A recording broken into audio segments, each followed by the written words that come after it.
Senator Gatti, you wish to speak?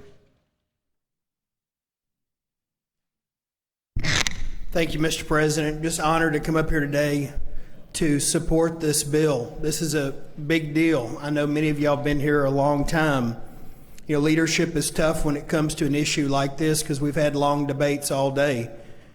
And one of my favorite stories from history is about the conqueror Cortez as he headed from Cuba over to Mexico, and every other exploration before him had failed.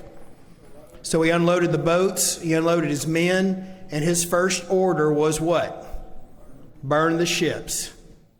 And the reason he did that is because even though he had painted a picture of the great treasures of Mexico, he had fired up his men, he always knew that in the heart of man there's something called fear.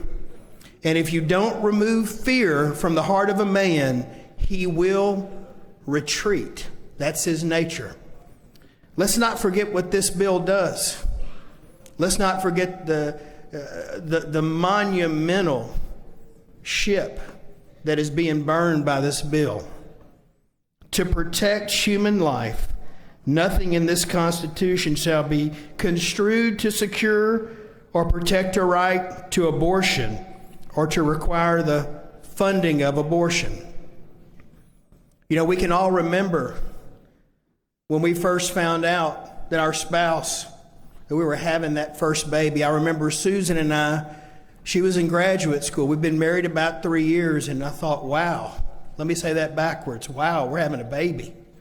Had no clue what to do. I was full of fear of changing diapers, fear of what's going on. I had a dream of having 10 boys because Gattis are pro-life and prolific.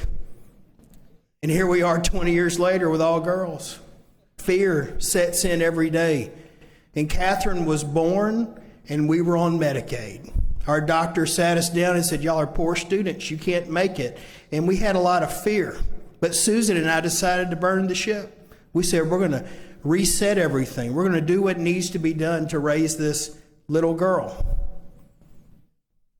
And it was a few years later, when Susan was pregnant with our daughter Elizabeth, that Catherine woke me up to go to church, this little 2-year-old girl.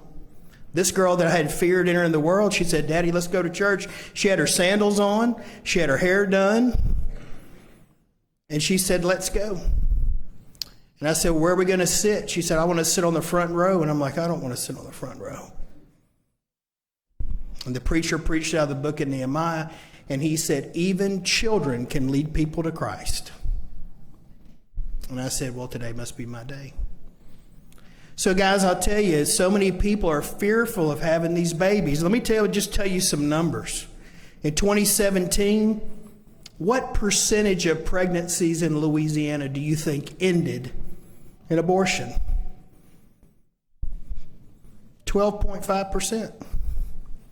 69,000 pregnancies, 8,700 abortions in our state. So when we talk about the reasons maybe we should allow abortion to happen, let me just put that to rest.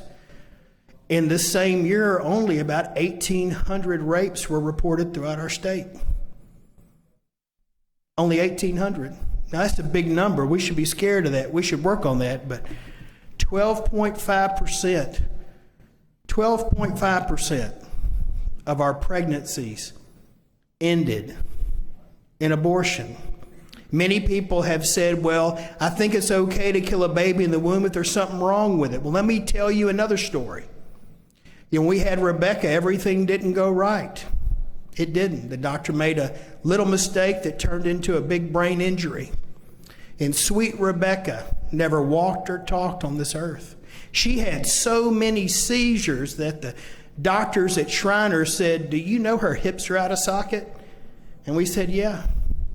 They said, we're going to rebuild her hips. And we said, she's not going to walk. You don't have to do that for our trouble. And the doctor began to weep a little bit, and he said, thank you. She never walked, talk on this earth. We fed her through a feeding tube. When she finally passed away and God took her home, all my daughters were at home.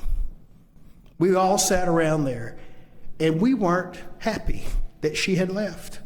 This special needs girl, we had to hire somebody to live with us. It was crazy. And when I hear people say, you know, it's okay to kill a baby in the womb if there's something wrong with it, let me tell you something. That little girl that never walked or talked in our life brought a lot of people to meet Jesus. Had a lot of people think about what life is. I can't look at Fannin because he was at the funeral.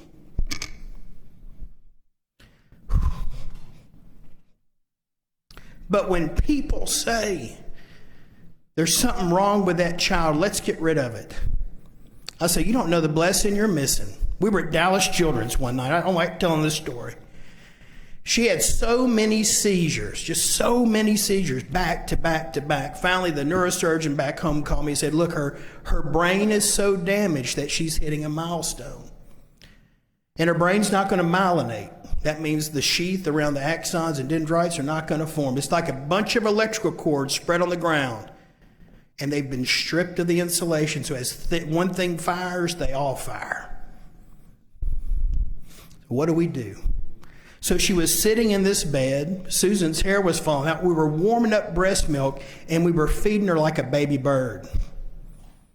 I'll never forget that night. The doctor walks in, and he says, well, we need to give her another shot of Ativan.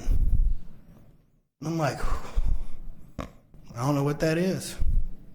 He said, well, here's the deal. If we give her another shot, her respiratory system may stop because she's so little bitty. He said, but Dad, and they call you Dad and Mom at a children's hospital. I think that's their way of not getting too connected to you because most of the kids there pass away. He said, well, Dad, if I don't give her another shot, she's going to die of a stroke. And I looked at Susan and I said, whew. So I went to a little coffee room. It is about as wide as this podium.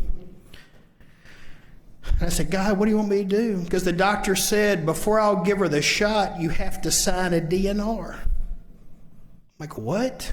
We've been fighting for 7 months just to keep her alive. And so with sleepless night on top of sleepless night, a one-day trip to Dallas turned into 2 weeks. We slept on those little plastic sofas in the room. I said, what do I do? Do I sign the DNR or not? And the message I got back was, if you sign it and it's not my will, I've already forgiven you. I don't know why things work out this way. I don't know why the darkest night I had with the toughest little girl I've ever had to raise, that's the one time God kind of winked at me with some wisdom. I wish he'd wink at me more when I'm sitting over here. But it's amazing that the fear of having children, this fear is running so rampant. So I'm not the only one that has walked the earth that has been fearful when they hear those words, y'all are pregnant. I can't imagine what folks have to go through when they think, well, maybe I'll just have an abortion. But leadership calls us today to get behind Katrina Jackson's bill, to realize there's really no good reason to kill a baby in the womb. The womb should be the safest place for a baby. It really should be. So if you're out here and you're worried and you're thinking, I don't know what to do, kids come all the time unexpected. Kids come that are broken. People say all the time, really, God picked a great family to raise Rebecca. And I said, you know what he did?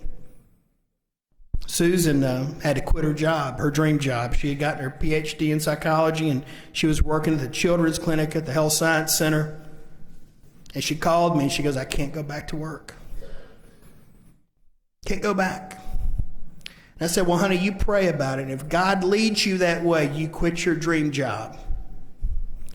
She called me back 5 minutes later and said, okay, it's a done deal. I said, man, God talks to you a lot quicker than he talks to me. I thought, wow, that's our income. That's our insurance. A lot of fear. 2 weeks later, the workers' comp judge called me. He said, Gatti, I know you haven't applied for this job, but the chief judge in Baton Rouge heard about you, and we want to give you this job. We want you to come apply. It was the same money Susan walked away from and the same health insurance. Another wink. Another wink. It's never okay. It's okay to have fear, but it's really never okay to get rid of the time-honored tradition that it is never okay to kill a baby in the womb. You know, guys, there's a lot that we can do to affect this number. There's a lot of things we could do.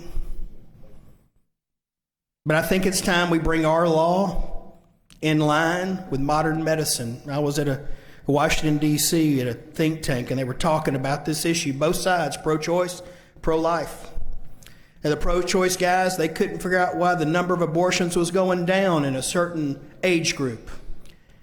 And the pro-choice people said it was because Jesus. We got them. I was like, that can't be that. So they finally did a study, and they brought these young women in who should have had abortions, but they didn't. And they sat those young women down, and they analyzed them and talked to them. They asked them all these important questions about who they were and where they were from. And every one of them said this, and I want you to think about this. What's the first picture in your baby book? It's your picture after you were born, right? But this next generation, what's the first picture in their baby book? The sonogram. You see that? That age-old lie that that's just a mass of cells? No, their mom or their grandmom or their Mimi or the papaw sat them down. They opened that book one night when they wouldn't sleep, and they said, that's when we first found out you were on the way. Well, how old was I? How much should I weigh? You weighed about 4 ounces. You were only about 6 weeks from conception when we found out you were coming. It's time that our law catches up with science. We don't need to lie to people anymore and say it's okay to kill a baby in the womb if there's special needs. It's okay to kill a baby in the womb if you can't afford it. We got to stop lying to the people and tell them the truth. Now listen, some of you aren't going to vote for this bill, and I know that. And I respect that. There was a billionaire over in Texas, and he had 1 million acres, and he had billions of dollars. He had cattle everywhere. He had a beautiful young daughter. Sweet little girl. She was 18. He wanted to find the proper man for her. All right?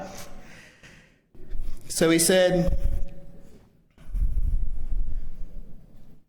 let's line them up. Get him over here. And he filled his pool full of alligators and crocodiles and snakes and turtles. And all the young men lined up at one end. He goes, here's the deal. You'll have a choice. You can have $50 million, you can have 100,000 acres, or you can have my daughter's hand in marriage. All you have to do is swim the whole length of the Olympic-sized pool. And before he could finish his sentence, he heard a splash at one end, and a young man got out the other end wiping the water off. He said, young man, what do you want? What do you want?